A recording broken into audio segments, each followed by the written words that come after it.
चिमण्या गोष्टी। नमस्कार मुलांनो, स्वागत आहे तुमचं चिमण्या गोष्टीमध्ये। आजची गोष्ट आहे उल्लूचा राज्याभिषेक। साऱ्या पक्ष्यांनी सभा बोलवली। हंस, सारस, पोपट, कोकिळा, मोर, कबूतर, पण एकच पक्षी नव्हता, तो म्हणजे कावळा।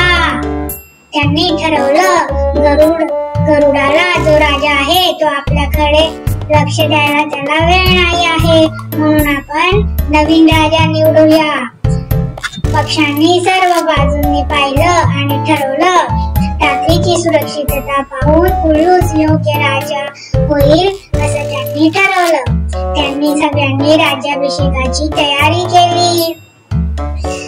तेवढ्यात तिथे कावळा येतो आणि विचारतो, हे काय करतायत तुम्ही? कोणाचा राज्याभिषेक करतायत? सगळे सांगतात की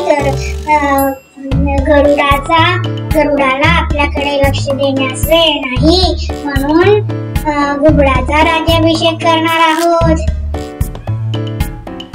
कावळा म्हणतो, घुबड दिवसा अंध आहे, खरं तर तो कुरूप आहे। आपल्यात कितीतरी सुंदर पक्षी आहेत, मोर, हंस, कोकिळा, कबूतर, यांना का नाही आपण राजा बनवत? आणि गरुड आपले तर संरक्षणच करतो। हे ऐकून पक्षी म्हणण करतात आणि एक एक करून निघून जातात।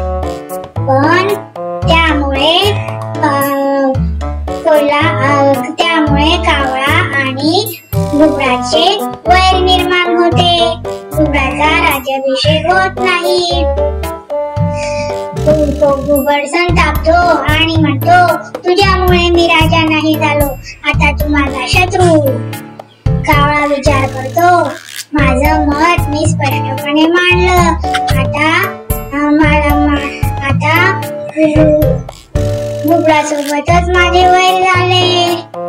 तर मुलांनो, या गोष्टीतून काय शिकायला मिळते? शांत रहा, विचार करून मगच बोला। तर कशी होती ही गोष्ट? आवडली ना? मग लाईक, शेअर आणि सबस्क्राईब करायला विसरू नका। धन्यवाद।